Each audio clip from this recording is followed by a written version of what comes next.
Amen. So purihin po ang Panginoon sa panibagong pagkakataon na tayo ay nagkasama-sama sa pag-aaral ng salita ng Panginoon. Okay, so itong mga susunod-sunod na mga linggo ay ating bubunuin yung Beatitudes. Okay, so napakahalaga po kasi nito mga kapatid kasi kung maalaala nyo ang Beatitudes, iyan po yung pangbungad na pagtuturo ng ating Panginoong Hesus. Kaya napaka-importante niya sa atin ng mga nagtuturo, sa tayo na mag-disciple sa mga tao, dito natin sila i-guide. Kasi ito yung requirement ng Panginoon sa kanyang kaharian. Okay, so kung marerecall ninyo ang Beatitude, sabi po sa may Bible, yung salitang blessed or happy.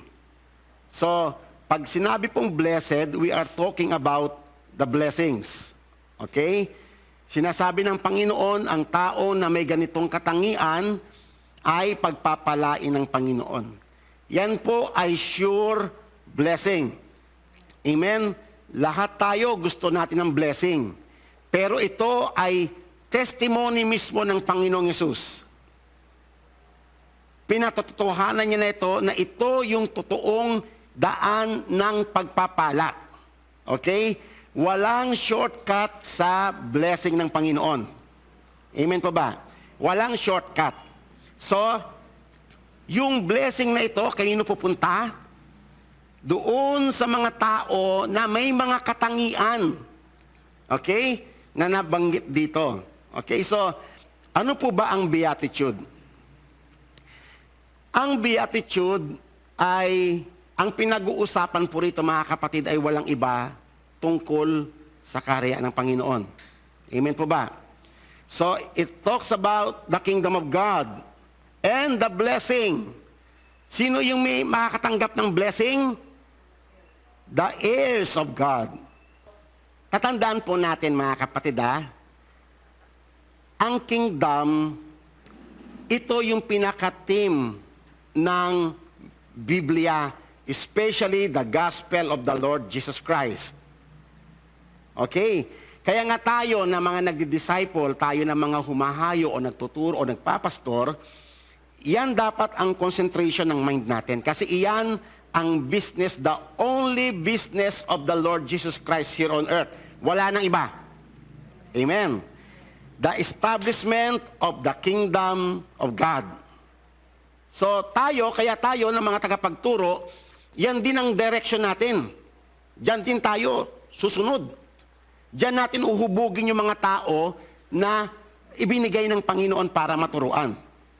So, dapat ma-shape yan, yung kingdom of God, ang mga tao ay maging fully aware and oriented about the kingdom of God. Okay? So ngayon, kasi, alam nyo ba, ang blessings kasi, nandoon lang sa loob ng kingdom ng Panginoon. Nandoon ang lahat ng blessings na kailangan natin. Kaya nga ito yung kinakailangan na ma-preach sa mga tao. Yung kingdom ng Panginoon. Okay. So, kung naalala po ninyo nung last time, tinalakay po natin yung tema ng gospel sa iba't ibang passages ng scriptures, especially in the book of Gospels, hanggang sa book of Acts, hanggang sa book of mga letters ng mga apostles, yan po ang kanyang goal. Ituro yung about the kingdom of God. Amen. Kaya nga nung tayo ay tinuruan ng Panginoong Hesus, papaano manalangin, ang concentration ng prayer, thy kingdom come. Okay? So, kaya nga yung tinuruan tayo sa mga tungkol sa ating mga pangangailangan, sabi niya, ang focus ninyo dapat hindi yung mga pangangailangan ninyo, kundi una nyong hanapin yung kaharian niya at yung kanyang righteousness. At lahat ng ito, pag yun na yung priority mo, at kapag yun na yung talagang motivation ng heart mo, then marirelease na sa iyo ang blessing ng Panginoon. Amen po ba? Kaya nga, mahalaga yan na maintindihan ng mga tao yung kingdom of God. Kasi walang shortcut sa blessings except through the kingdom of God. At ang mga tao dapat ma-receive niya yon, yung kingdom na yon. I'm not talking doon sa kingdom na version ng iba't ibang mga religious group. Kasi si Kibuloy, may sarili siyang kingdom. Kingdom of Jesus Christ, ang tawag niya doon. O yung ibang mga sekta, the kingdom of Jehovah's Witnesses. Di ba? Meron din yung kingdom ng mga prosperity preachers. Maraming klaseng kingdom eh. Pero ang tinutukoy ko sa inyong kingdom ay yung talagang kingdom na tinuturo ng Panginoong Yesus, wala nang iba. Na kung saan ang Diyos mismo ang maghahari, hindi mga tao. Okay? Kasi malalaman mo ang kingdom pag talagang tama yung pagkakaintindi, maghahari yung righteousness. Okay? So ngayon, kaya nga ito yung mga tinuturo ng Biblia. Okay. So, for example na lang ito. Very familiar kayo sa verse na ito. Di ba? Ito ay lagi nating tinuturo. Sinasabi natin na, sinabi nga ni Jesus, truly, truly, I say to you. Pinapatotohanan niya that no one can see the kingdom of God unless he is born again. So nakita niyo mga kapatid, no, ang nakakalungkot kasi sa panahon natin ngayon, ang born again, ang salitang born again, ay na-reduce na lang sa isang sekta.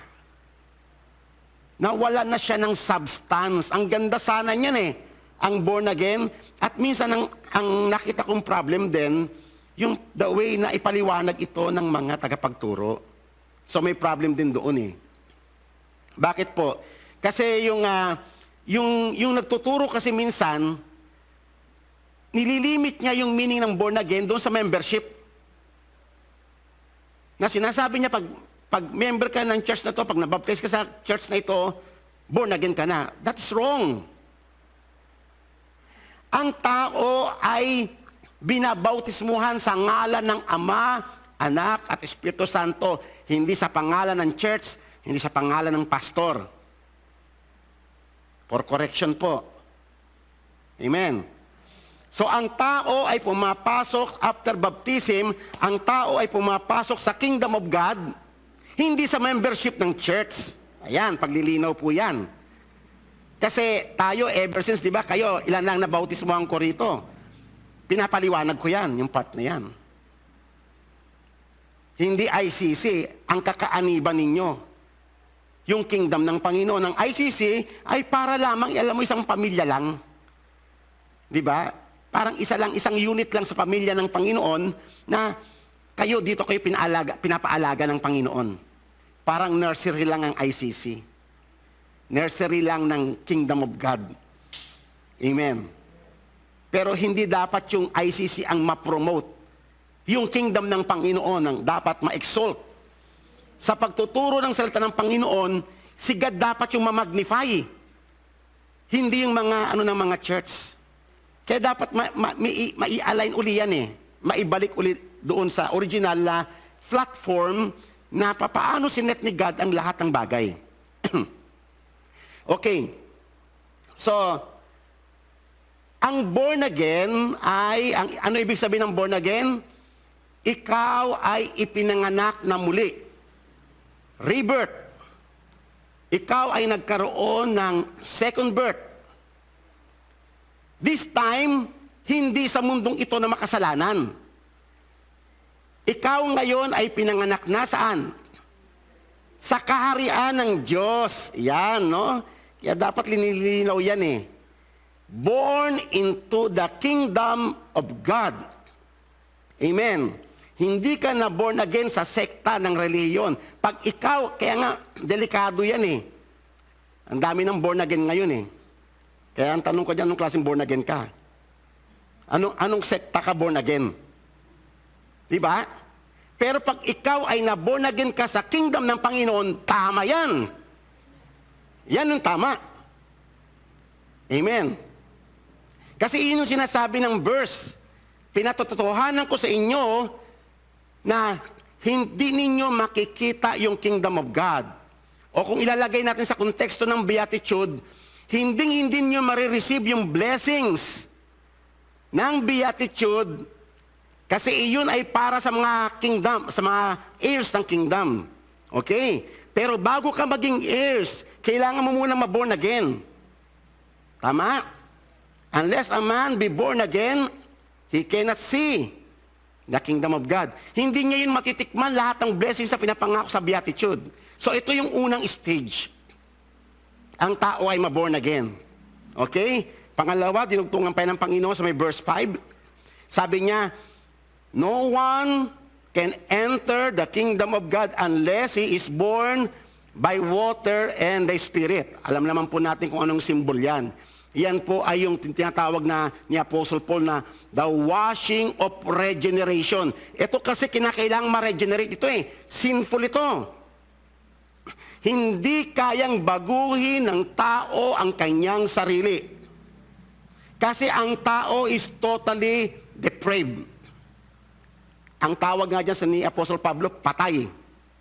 Tama? Patay sa kanyang kasalanan. Ang patay, makakapag-respond ba ang patay? Patay nga siya eh.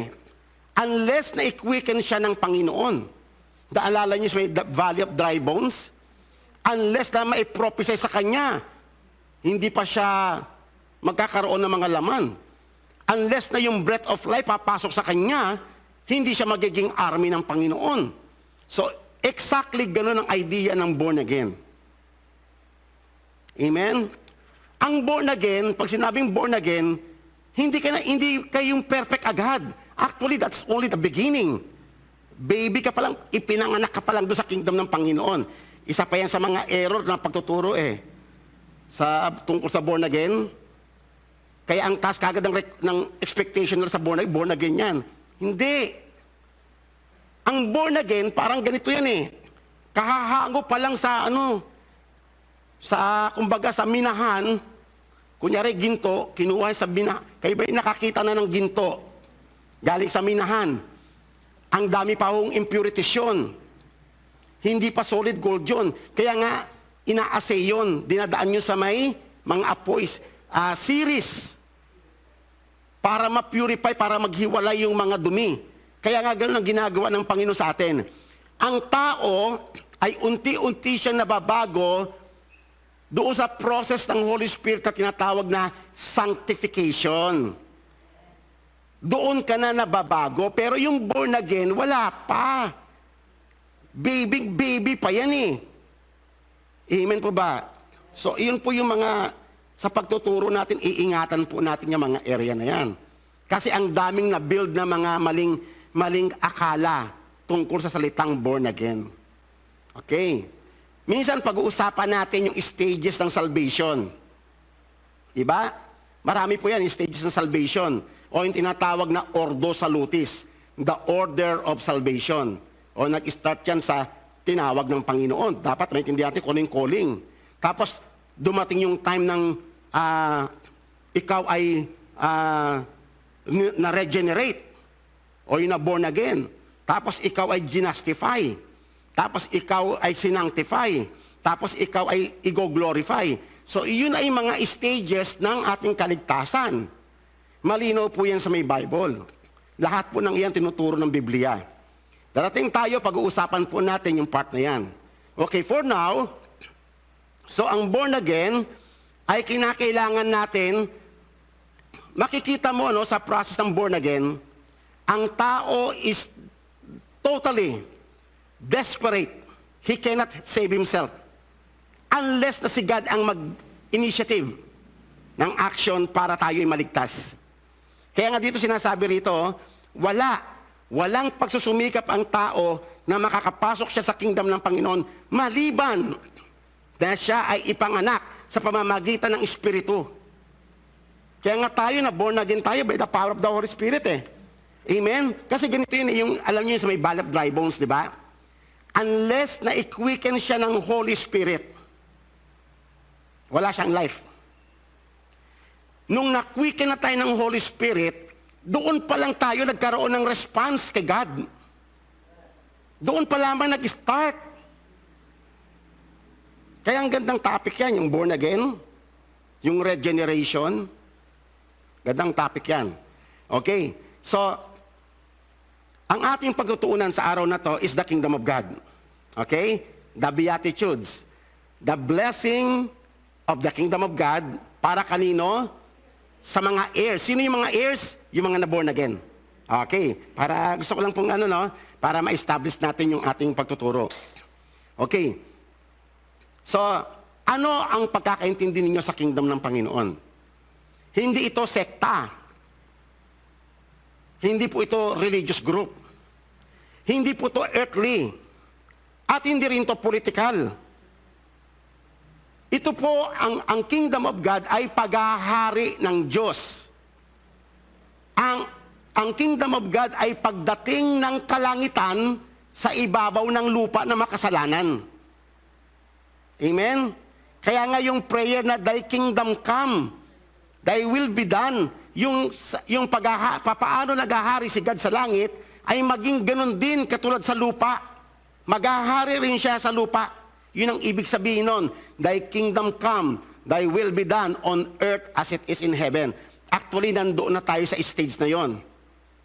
Amen? Naghahari na ang Panginoon sa atin. Ang motivation na ng heart natin ay yung about the kingdom of God. But what is the kingdom of God? The kingdom of God is the reign of righteousness and justice of God. Sa kingdom of God, ang pinaka-atmosphere, lahat ng mga taong na born again, lahat ng taong nakapasok sa kingdom of God will be thought of or ma-orient sila sa tinatawag na righteousness and justice of God. Yan ang pinakatalagang ituturo ng Panginoon.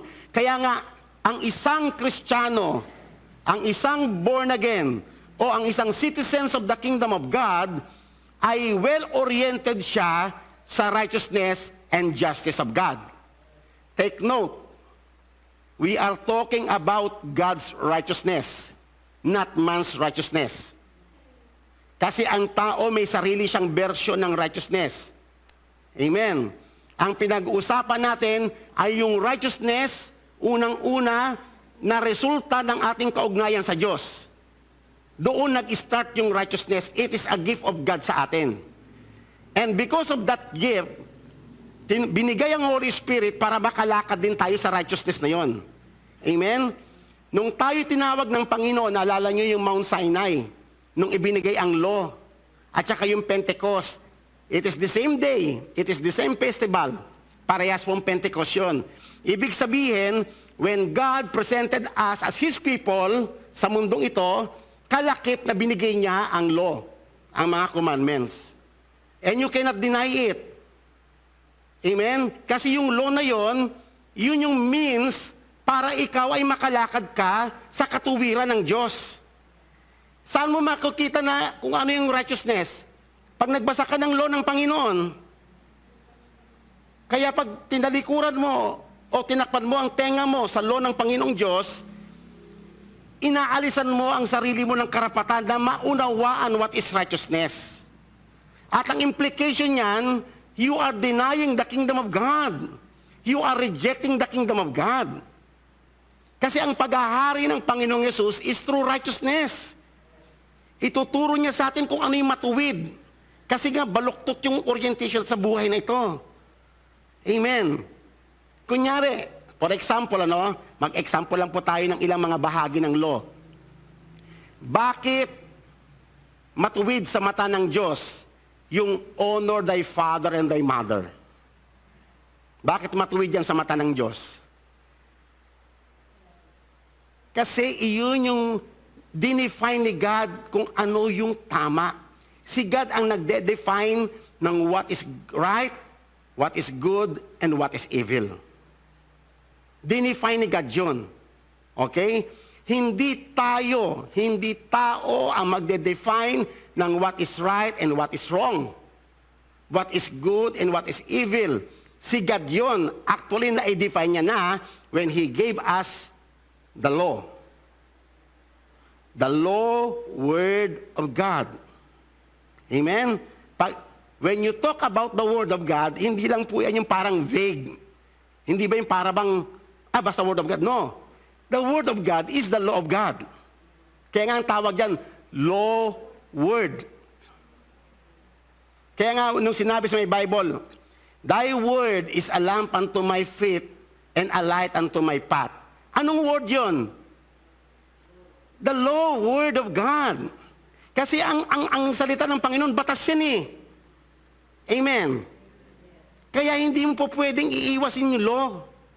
Kasama talaga natin yan. Kasi doon sa pamamagitan ng law, doon nakakapaghari ang Panginoon sa atin. Pangalawa, doon mo nakikita what is right and what is wrong. Through the law of God. Kaya kailangan yan. Okay, so ang nature ng kingdom of God is all about righteousness. Kaya tayo, na mga citizens of the kingdom, citizens ka ng langit. Kasi ang kingdom of God is makalangit yan. Kaya nga tayo, nasa heaven tayo eh. Di ba? Heavenly na tayo eh. Kahit nasa lupa pa tayo. Ang heaven, pag namatay tayo, is just a continuation. Yan po ang pag-uusapan natin. Yung righteousness at ang result. Kapag ikaw ay lumalakad na sa righteousness, joy and peace. Yan. Yan yung resulta ng paglakad sa katuwiran. Actually, yung Beatitudes ay, yan po ang tema niya. Kapag naghari na si God sa buhay mo, at naghari na yung righteousness sa iyo, yung kanyang justice, ang result niyan, joy, peace, at lahat ng mabubuting bagay na ipinangako ng Panginoon. Okay, so ulitin natin. What is the goal of the kingdom of God? The goal of the kingdom of God, or the purpose of the gospel, is the restoration of the world back to God's original purpose. Ang ganda po niyan. Yan ang gospel. Para ibalik ang mundong ito na bumagsak sa kasalanan, ay ibalik uli doon sa original purpose ng Panginoon from the very beginning. Alam nyo ba, pag hindi ninyo ito naintindihan yung sinasabi ko ngayon, you will never understand the gospel. Neither you will understand what is the book of Revelation. Yan ang buong tema ng gospel. The restoration of all things back to the original purpose ng Panginoon. Yan ang reason kung bakit ang Panginoong Yesus ay bumaba, nagkatawang tao, upang tayo ay akayin pabalik sa kingdom of God. Gaya ng topic natin last week, come unto me, all you who are heavily laden, and I will give you rest. Saang rest yun? Pag nakapasok na sa kingdom niya, doon ka lang magkakaroon ng kapahingaan, ng joy, ng peace, ng rest. Nasa kingdom niya yon. Pero pag ang tao hanggat nasa labas siya, wala siyang ganon. Amen. They will never experience rest, peace, and joy. Amen. Pero, sabi ng Panginoon, learn from me. Diba? Take my yoke upon you and learn from me. O ano yung pag-aaralan mo, ano yung learn from me na yon? You have to learn the righteousness of God. You have to walk para pumaya pa buhay mo. Amen. Actually, hindi naman mahirap ang righteousness eh. Mahirap ba ang lumakad sa katuwiran? Unang-una, yung righteousness na yon, galing yun kay God. God made us righteous through faith in Christ. Amen. Mahirap ba yon? Nanalig ka, actually, ang ginawa mo lang, nanalig ka lang sa Panginoong Yesus eh. You just repent of your sins eh. Tapos binigay sa yung ang righteousness, walang bayad. O, mahirap ba yon? Amen. Pangalawa, binigay ng Panginoon ng Holy Spirit. Para ano? Para tulungan. Alam kasi na mahina itong laman. Hindi ito makasunod-sunod sa Panginoon. Kaya ibinigay ang Holy Spirit for the purpose na ikaw ay makalakad sa Panginoon. O, mahirap ba yon? Ano pang idadahilan ng tao? Kaya sa isang Kristiyano, hindi niya na-dialogue yung, ay, tao lang ako, mahina talaga ako. No. That is yan ay motto ng mga taong walang Diyos. Amen? Pero sa mga taong tumanggap ng Espiritu Santo, hindi niya nasasabihin yan kasi the weak become strong. the wimp, alam niyo yung wimp, lampa, will become a warrior. Yan kay God eh. The poor will become rich. The naked will be clothed. Lahat ng reverse. Yun ang mangyayari kay Christ pag nasa kay Christ ka na. Isipin mo, naging more than conquerors tayo. Paano nangyari yun? Isipin niyo yun. Ang dami, minsan itatapik natin yan yung mga antithesis, yung contrast, yung ginawa ng Panginoong Yesus. Ang ganda nga yung kantang kinakanta natin noong nakaraan eh, yung mga reverse. Di ba? Pag-uusapan, kasi ang ganda niyan sa may gospel. Actually, lahat ng yung ginawa, para kasama tayo doon sa ginawa ng Panginoon yun. Ni-reverse niya ang lahat ng kwento ng buhay natin. Tignan mo, kaya nga hindi issue rito yung estado ng buhay. Bagamat sa mata ng tao, mahirap ka lang. Pero kay God, napakayaman mo. If you look to the eyes of faith, not sa eyes ng dead men. Amen po ba? Napakayaman mo. Sasabihin nila, weak ka. No! You are a mighty conqueror. Dapat makita natin yun, mga kapatid, yung mga katotohanan yun, because they are testimonies of God. Yun yung mga bagay na inordain ng Diyos before the foundation of the world. At walang po pwede makapagbago nun. Those are the realities of life. Amen.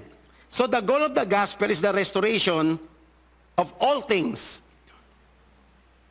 The restoration of all things back to the original purpose of God. Demolishing Satan's stronghold. Yan ang ginagawa natin every time na nagtuturo tayo ng gospel, pag nagpipreach tayo, gumuguho eh. Ang ganda nga nung yung inspiration ng Panginoon kay Brother John nung last Sunday eh. After nung topic natin, sabi niya yung, kaya pala sinabi ng Panginoon na, nung sinabi ng Panginoon kay Peter, upon this rock I will build my church, and the gates of hell will not prevail against it. Never. Never ang gates of hell will prevail against the kingdom of God. Against the church. Kaya wag mong titignan ang church sa mata mo lang. Tignan mo ang church doon sa in-establish ng Panginoon. Sinabi ng Panginoon kasi yan eh, kailanman di magkatagumpay ang diablo dyan. Ang gates ng kingdom of God or yung gates ng church ay nag-a-advance, hindi backward. Yung gates ng enemy o yung gates of the devil, paliit ng paliit yung kanyang territory. Yung kingdom of God, pa-advance ng pa-advance. Yan ang ganyan ang totoong nangyayari. Whenever we preach the gospel to the people, na-demolish ang stronghold ni Satan. At hindi niya tayo kayang galawin, tayo mga nagpapahayag ng salita ng Panginoon. Hindi niya tayong kayang galawin. Tatandaan niyo po yun, testimony ni Christ yun eh. And the gates of hell shall not prevail against it. Amen. Hanggang sa ma-establish yung righteousness ng Panginoon na magdadala ng peace and joy and rest sa lahat ng mga tinawag niya. Amen. That is the gospel. That is the theme of beatitude. Okay. So ngayon, punta na po tayo sa beatitude. So, ang sinasabi ng beatitude, ito yung mga pinipresent ni God, Tignan mo si God, si Jesus, pinipresent niya yung kanyang church. Yung mga kanyang tagapagmana ng kanyang kaharian. Na sila yung totoong pinagpala, the blessed ones. At itong mga, tatandaan ninyo, pag ikaw ay anak ka ng Panginoon, pag ikaw ay isa kang born again, yung totoong sense ng born again, yung true concept ng born again. Kasi pag born again ka, citizens of the kingdom ka eh. Amen? Hindi ka na taga-baba, taga-taas ka na. You are born from above. Okay. So ngayon, ikaw ay kabilang na sa kaharian ng Diyos. You belong to the children of the King. Intindihin niyo po yan. Hindi ka isang ordinaryong church member. Kasi yung born again kasi, na sekta na-reduce sa meaning, sa kawalan ng kabuluhan. Pero ang totoong sense ng born again, ikaw na ngayon ay anak na ng kataas-taasang hari. You belong to the royal family. You have a citizenship in heaven. Ang taas ng iyong kinabibilangan ngayon. You belong to the heavenly Jerusalem. Amen po ba? So, ang mga anak niya, o yung citizens of the kingdom, or the heirs of the kingdom, alam niyo pag anak ka, meron kang salient feature. Meron kang isang karakteristik or katangian na wala yan sa lahat ng tao sa mundong ito. Kaya nga ang totoong Christian, alam mo, ang totoong born again, hindi nila kayang gayahin. Ang mundo, lahat gagayahin nila sa atin eh. Yung mga praise the Lord natin, yung hallelujah natin, yung kanta natin, lahat gagayahin nila. Pero hindi nila kayang gayahin yung mga tinatawag na royal virtues. Kasi yung anak lang nakakaalam nun eh. Alam nyo, meron tayong, ito yung pag-uusapan natin, yung royal virtues ng mga anak ng Diyos, yung mga tagapagmana. Meron tayong, kasi royal virtues, kasi anak ka ng hari eh. Alam nyo ba, sa royal family, may nakita na ba kayo sa kasaysayan na anak ng hari o yung mga sa Inglaterra, sa England, yung mga anak ni Queen Elizabeth, may nakita ka ba na ang mga ugali ay magagaspang, nagmumura, naninigarilyo publicly, o involved sa sexual harassment or adultery? Wala. Kasi meron silang moral conduct na ino-observe. Very meticulous sila dyan. Kasi alam nila, they represent the land of England. Kaya ingat, mula pa nung bata sila, na i-train sila sa isang napakataas na uri ng virtue. Kasi they belong to the royal family. Alam nyo ba tayo, we belong to the royal family of God. Ang taas ng virtue natin, yung virtue natin, hindi po ito yung pinag-uusapan sa GMRC. Kung hindi si God mismo ang nag-define nito, wala nito ang mundo. Tayo lang ang may taglay-taglay na ganitong katangian. Yung mga katangian iyon, yung mga binasa natin sa Beatitude. The meek, the poor in spirit, the hunger in righteousness, mga katangian po yun. They are the royal virtues ng mga sons of the kingdom of God. Kaya nga blessed sila. Amen? Kung kayo ay may taglay na gantong katangian, you are blessed. You are the truly blessed ones. Kaya napakahalaga ng beatitude. Okay? Unang-una, ano yung beatitude? Ipinapakita niya kung sino talaga ang tagapagmana ng kanyang kaharian, at makikita mo yung mga tagapagmana, yung kailang katangian, yung kailang special virtues o royal virtues. Pangatlo, yung blessings na nakalaan para sa kanila. That is the beatitude. Okay, punta po tayo sa number 1. So napansin nyo yung unang-unang royal virtues. Amen. Nakatangian, the salient feature ng mga tagapagmana ng kingdom ng Panginoon. Poor in spirit. Ano po ba yon? Nakita nyo naman yung promise, di ba? Ano ang blessing ng mga taong nagtataglay ng poor in spirit? Sila yung tagapagmana ng kaharian ng Diyos. Amen po ba? Yan, linaw-linaw, hindi po ba? So, ibig sabihin, kung gusto mong mapapabilang sa kanyang kaharian, yan dapat ang unang-unang katangian na dapat mong taglayin. Pero yung katangiang iyan, hindi yan galing sa'yo. Iyan ay produkto ng gawa ng Holy Spirit nung ikaw ay na-born again. Amen. Walang merit ang lakas ng tao. It's all God's gift. Kaya nga tayo, napansin nyo mga kapatid tayo, balikan nyo yung una nung kayo ay nakakilala sa Panginoon, yung unang-una, bakit kayo napabilang sa kaharian ng Diyos ngayon? Ano yung nakita mong na bago sa puso mo, yung unang-una noon. At iyon yung nagdala sa iyo sa kingdom ng Panginoon. Ano yon? Ha? Naalala nyo? Lahat tayo, may taglay tayong ganon. Diba? Ano yon? Yung, kasi na-equicken ng Holy Spirit yung heart natin, nakita natin yung sinfulness natin, at nakita natin yung kabanalan ng Diyos. Nakita mo na ikaw papunta ka ng impyerno, tapos ang layo-layo pala sa Panginoon, at tinulungan ka ng Panginoon na makapagsisi. Siya yung nagturo sa iyo na mag-humble sa Kanya. Siya yung nagturo sa iyo na, anak, kailangan mo si God.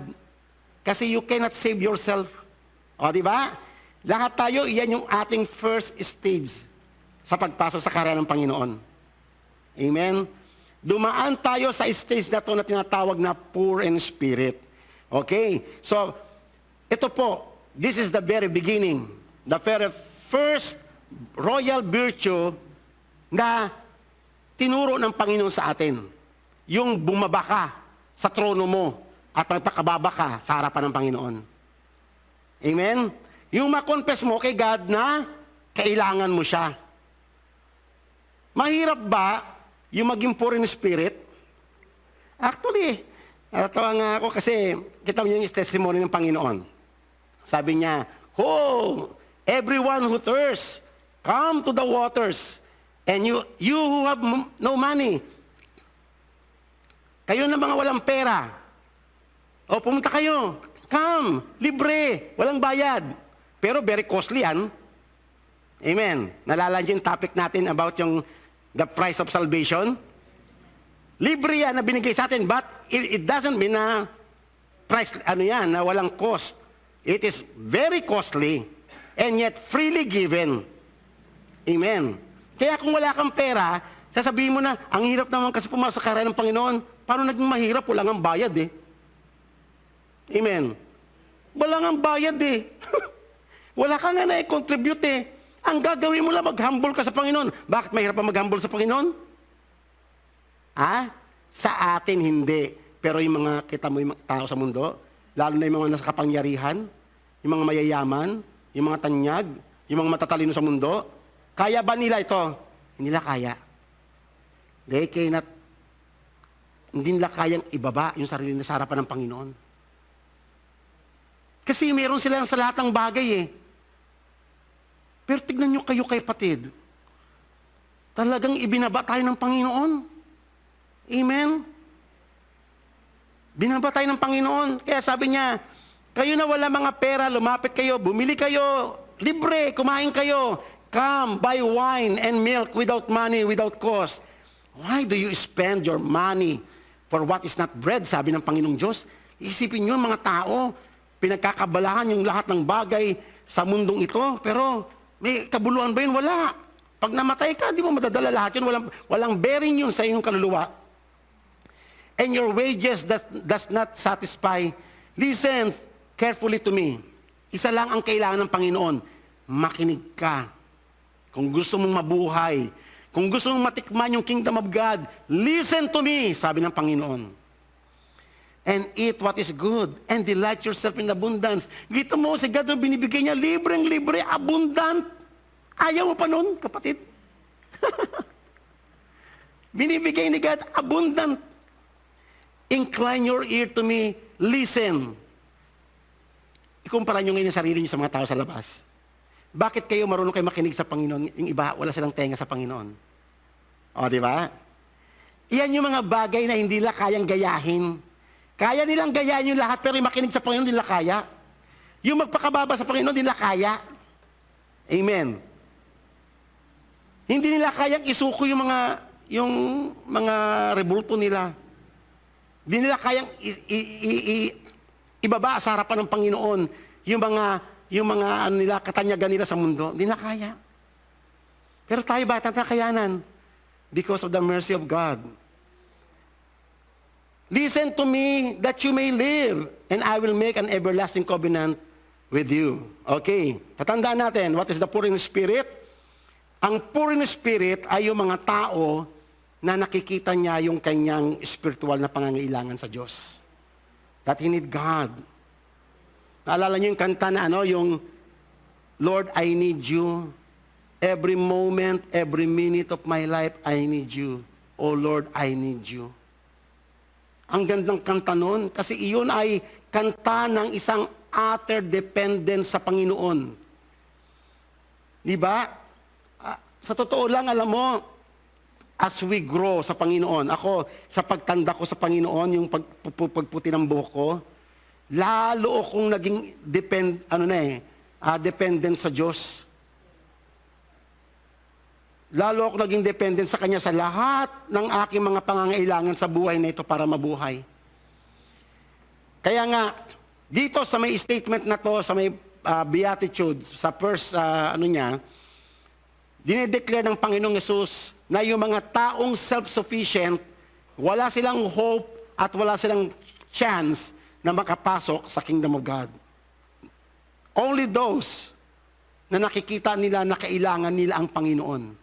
Kasi ang tao, alam nyo ba sa mundong ito, hanggat may pinangahawakan siya, hindi niya kailangan si God. Pero pag wala ka ng kinakapitan, di ba? Di ba tayo, ganyan ang tao eh. Para tayo may, alam mo, may lubid ka na, hanggat may mahahawakan ka pang lubid, sige, kapit ka pa eh. E paano kung sa dulo ko na ng lubid? Wala ka nang wala na. Yun na lang, dulo na. Yun na yung time na tatawag ka na sa kay God, Lord, help me.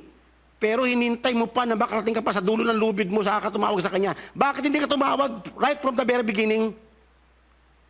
Lord, I need you. Amen? Kasi ang tao, hanggat may nasasandalan pa siya, hanggat may nakakapitan pa siya, hanggat may pinagkakatiwalaan pa siya, hindi niya pa kailangan si God. Kaya mapalad ang mga tao na he is poor, spiritually poor in the spirit. Ang laki ng pangangailangan niya sa Panginoon. Sa lahat ng bagay kailangan niya si God, sa pagpapalaki ng kanyang pamilya, sa mga ginagawa niya, sa kanyang kabuhayan, sa kanyang kalusugan, sa kanyang kinabukasan, kailangan niya si God every minute ng kanyang buhay. Yan ang katangian, unang-una, salient feature ng lahat ng mga tagapagmana ng kaharian ng Panginoon. Dependent sa Panginoon. Hindi dependent sa kanyang sarili. Amen? Kasi dyan, bababa ka talaga ng level eh. Bababa ka sa Panginoon. Pero pag meron ka pang kayang gawin, malakas ka pa, may pera ka pa, may kapangyarihan ka pa, ayaw mo nga ba yan? Amen? Kaya nga ang mga taong self-sufficient, hindi nila kailangan ng Panginoon.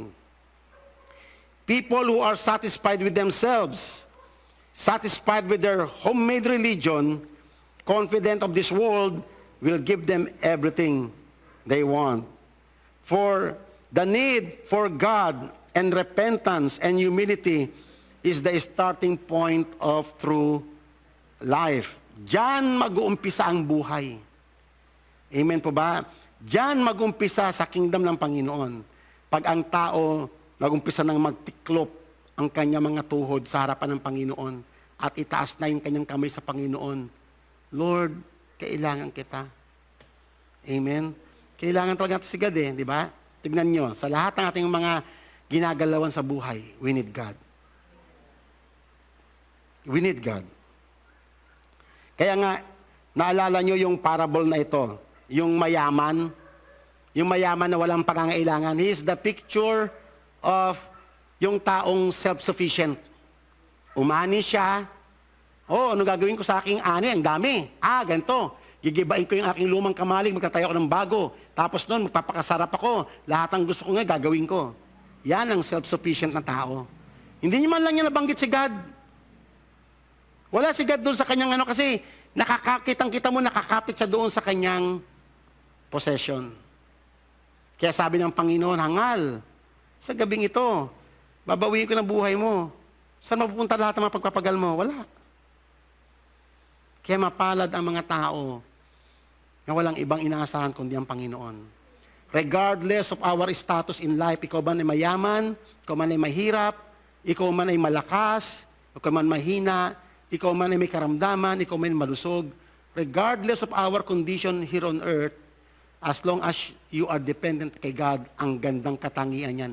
That is a royal virtue of the heirs of God. Amen?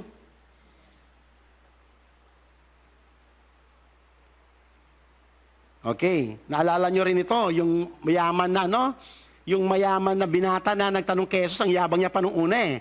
What shall I do to inherit eternal life? Oh, gusto mo ng ano ha? Oh, keep the commandments. Nagawa ko na lahat yan. Yabang niya pa sa harapan ng Panginoon eh. Oh, sige, ganito gawin mo. Tinignan ng patines siya eh. Oh, sige, benta mo lahat ng property mo and then follow me. Nakita kung saan siya nakakapit. Nalantad siya sa Panginoon. Amen? Kaya nga sabi ng Panginoong Jesus, it is hard for a rich man to enter into the kingdom of heaven. Again, I tell you, it is easier for the camel to go through the eye of the needle than for a rich man to enter into the kingdom of God. Amen? Buti nga tayo mga kapatid, yung mga kapatid natin dito talaga namang ano na eh. Talaga ang puso na sa Panginoon na. And we are all witness kung paano ang Panginoon nagwo-work sa buhay nila. Amen? Pero hindi ganyan ang kalagayan ng ibang mga tao sa mundong ito. Hindi nila kayang i-give up ang mga bagay sa mundong ito in exchange of the kingdom of God. Naalala niyo yung parable of the pearl of great price o yung costly, very costly pearl? Sabi ng merchant na nakakita, ay magkano yan? Ang ganda niyan, magkano ba yan? Mahal ito. Sabi ngayon, sige, bibiliin ko magkano. Sabi nung nagtitinda, magkano ba pera mo sa bulsa mo? Tinignan niya. Meron akong $8,000. Okay na yan. Ano pang meron ka? Sabing ganun. May sasakyan ako pero ayun, kailangan ko yan, bigyan mo sa akin. Sabi niya ganun. Di paano na yan? Paano na yung pamilya ko sa sasakay? May pamilya ka? Pati pamilya mo. Akin na. Di paano na ako? Pati ikaw, ka na yan, lahat yan. Ito yung perlas in exchange sa lahat ng meron ka. Hindi po pinag-uusapan doon na binibili yung salvation.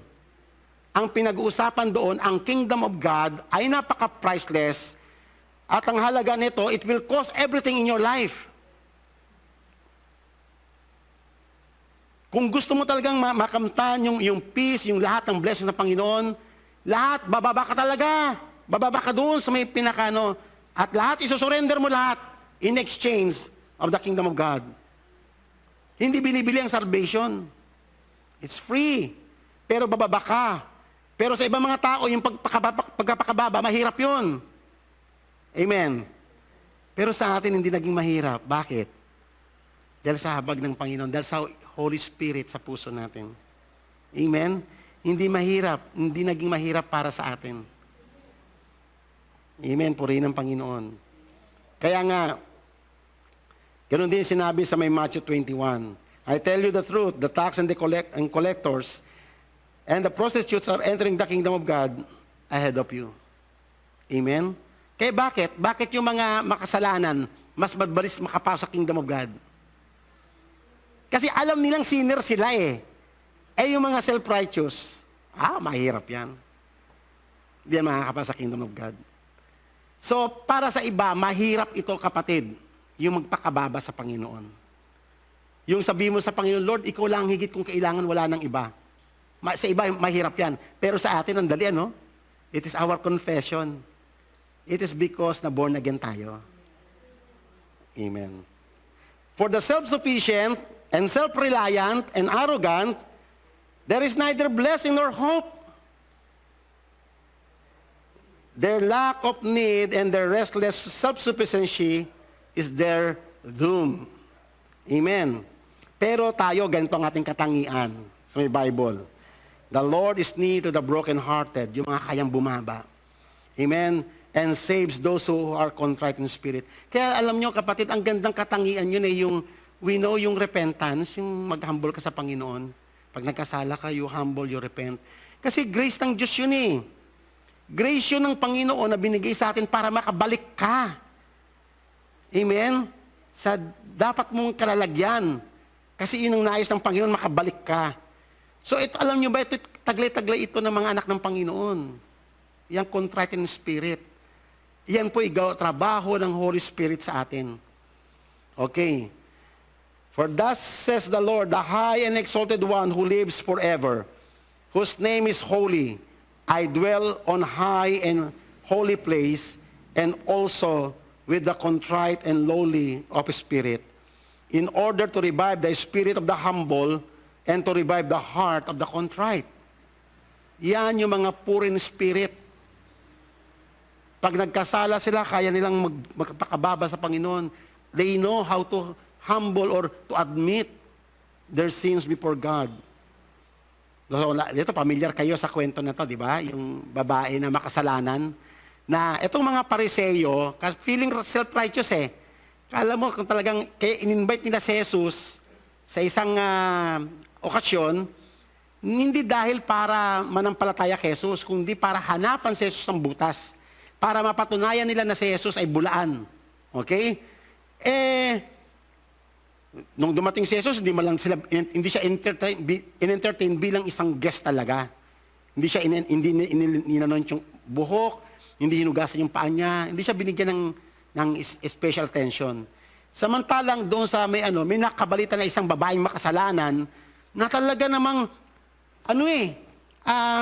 ang hirap nun kasi nung panahon na yan, kapag ikaw ay sinner ka, lalo na pag prostitute ka, hindi ka i-entertainin ng mga Pariseyo, pandidirihan ka ng mga yan eh. So isipin mo, pumasok siya sa bahay ni Simon Pariseyo na walang pahintulot. Intruder talaga siya. Dire-diretso siya doon sa may dulang. Siguro lahat ng mga doon, mayaman si Simon Pariseyo eh. Nandoon yung rejection, yung tingin na minamaliit siya, yung masakit na salita, lahat yun. Pero hindi niya yung tinignan. Ang mahalaga, makapasok lang siya sa presensya ng Panginoong Yesus. At pagdating niya doon, iyak na siya ng iyak. Iyak na siya ng iyak.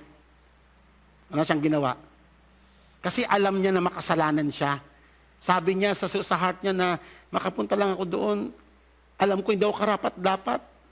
Patawarin daw ang Panginoon sa aking kasalanan. Yun yung katangian ng contrite. Di ba? Katangian ng poor in spirit, kailangan niya ang Panginoong Yesus. Unlike doon sa mga Pariseyo, they don't need God. Kasi meron na silang religion eh. Yun na yung sandala nila, yun ang kapitan nila, yung religion nila eh. So, yung babae, pagpasok niya, may dala siyang pabango, binuhos niya na kagad sa may paa niya ni Jesus. Una muna, yung luha niya, binasa niya ng luha yung paa, tapos yung buhok niya, yung pinampunas niya. Siyempre, isipin mo yung paa ni Jesus, nagpuputik na. Kasi nga naglakad siya sa kanila, kalsada lang naman yun eh. Ang layo ng travel mo, panigurado may alikabok yung paa mo. Hindi ka pa binigyan ng tubig doon sa may harapan para pangugas mo ng para pagpunta mo doon, malinis ka naman. Di ba? Kung ikaw bibisitahin mo yung tao, siya hindi siya binisita eh. Hinayaan siyang umupo doon sa may dulang, ang table pa naman nila ganito, naka-recline ka, so kitang-kita paa mo madumi. Lahat sila malinis ang paa. Siguro pinapanood siyang ganon.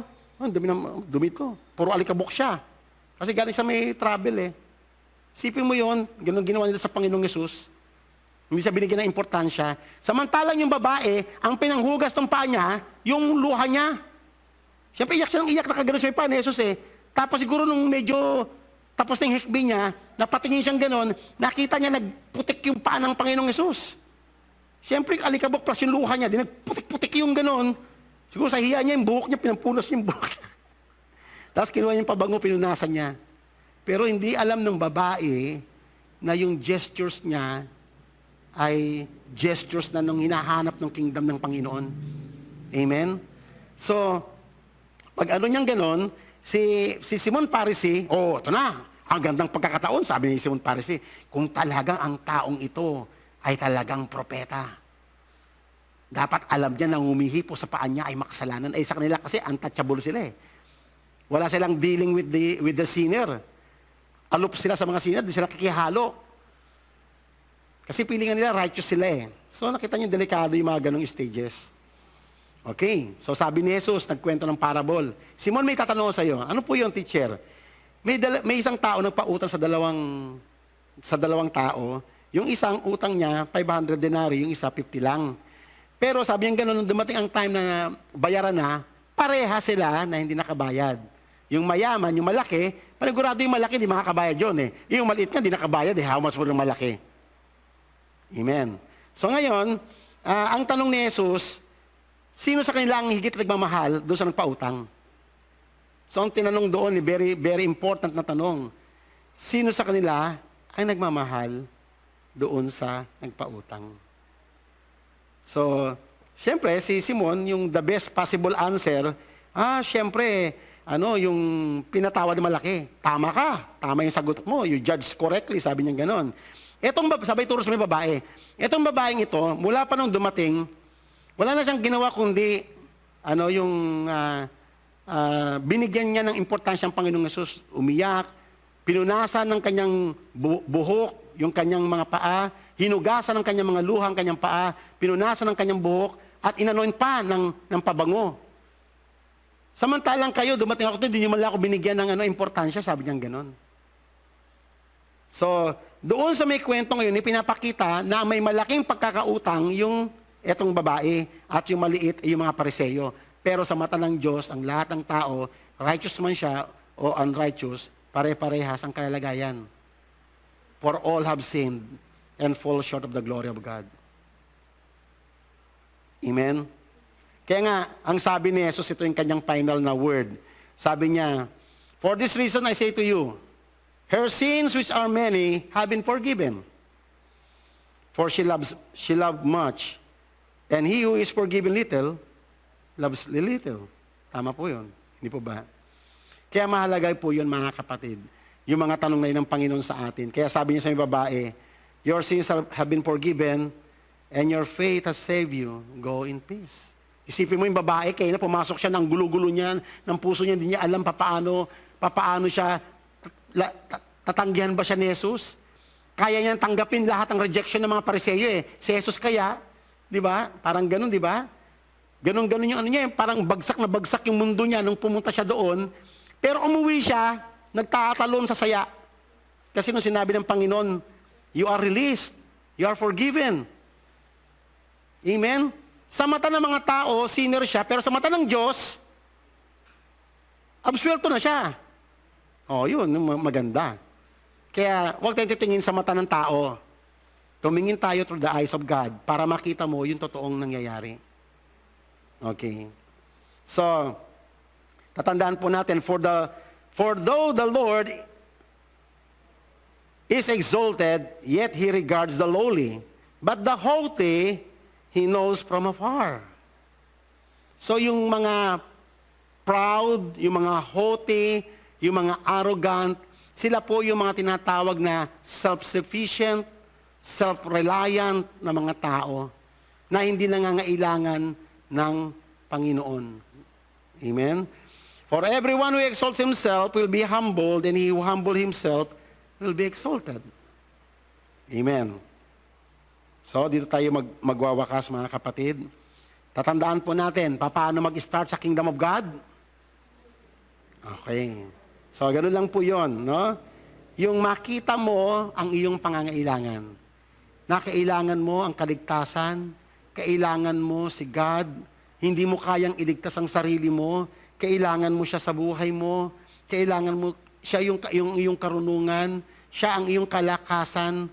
Alam mo, ang gandang confession yun eh. Yung lagi-lagi, yung siya yung kino-confess mo yan araw-araw. Lord, ikaw ang aking kapayapaan, ang aking kalakasan, ikaw ang aking kinabukasan, ikaw, Panginoon, ang aking kaligayahan. Araw-araw ko confess mo yan sa iyong mga panalangin. Yung pag-confess mo ng yung needs mo, nasa Kanya mo, lahat kailangan yun. Lord, ikaw ang aking kalusugan, ikaw, Panginoon, ang aking kapayapaan, tulungan mo po ako, kahabagan po ako. Araw-araw yan. Amen. Ang ganda pong narration yan ng isang Kristiyano. Yun po ay narration ng isang deep na pangangailangan sa kanyang pagkalinga. Okay. So, tatandaan po natin, the starting point ng blessing, ang starting point o susi sa pagpasok sa karera ng Panginoon, bababa ka sa iyong trono. Amen? Sapagkat ang mga mahihirap ay gagawin niyang mayaman. Amen? Kapag tayo ay nag-humble, saka kaitataas ng Panginoon. That is the principle of the kingdom eh. Okay. So, by dethroning ourselves, we are enthroned in Him and made heirs of the kingdom of God. Kita mo, yan po yung mga antithesis eh. Yan po yung the great reverse na tinatawag. Kung kailan ka nagpakababa, saan ka naman tinaas? Kung kailan ka naging mahirap, saan ka naging mayaman? Ay, grabe yan eh, yung gandang topic niyan eh. Pag-pray nyo na mabuo ko yung topic na yan, yung the great reversals na ginawa ng Panginoon sa atin. Mga katotohanan tungkol sa Kanya. Yung mga ginawa ni Jesus sa buhay na ito, yung mga dinemonstrate niya sa Kanyang buhay. Biro mo, naging tagapagmana tayo ng kingdom of God. Amen? So lastly, by dethroning ourselves, tatandaan po natin ito, we are enthroned in Him. Yun po ang sikreto.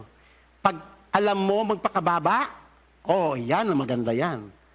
Yan yung pagkakataon mo na ma-exalt ka ng Panginoon. Si God ang mag-exalt sa'yo. Yan po yung mga katangian ng mga totoong anak ng Panginoon. Yan po ay katangian ng mga royal virtues na mga heirs of the kingdom of God. They know how to humble. Alam nilang ibaba ang kanilang mga sarili. Amen? Sa mundo, hindi po uso yan. All of you, clothe yourselves with humility toward one another, for God is opposed to the proud, but gives grace to the humble. Amen? Kita nyo, ang scriptures, paulit-ulit, ang dami po niya sa scriptures. From Old to New Testament. Kasi, tatandaan nyo po, yung mga payo na binigay ng Panginoong Yesus, hindi lang po sila basta payo. They are the words of reality. They are principles of life. Kung gusto mong masumpungan kung ano ang buhay, sundin mo yan. They are the principles of life. Ganyan nag-ooperate ang buhay sa kingdom ng Panginoon. Amen? If you know how to humble yourself, then God, that is your opportunity to be exalted by God. Therefore, humble yourselves under the mighty hand of God, that they may exalt you at the proper time, casting all your anxiety on Him, because He cares for you. Amen. Sa purihin ng Panginoon. So, nakaisa na po tayo. So, abangan po natin yung iba pang mga pag-aaral tungkol po sa Beatitude. Makita po natin yung mga mahalagang katangian na dapat taglay-taglay natin. At huwag kayong mag-alala. It is not man's effort. It is by the power of the Holy Spirit. Amen. Kung sakali lang nakakalimutan mo, you have to remind yourself na ito ay royal virtues. At ito ay mga gateway ng blessings na itinakda ng Panginoon sa mga tagapagmana ng Kanyang kaharian. Amen po ba? So purihin po ang Panginoon, tayo pong lahat ay tumayo at tayo po'y manalangin.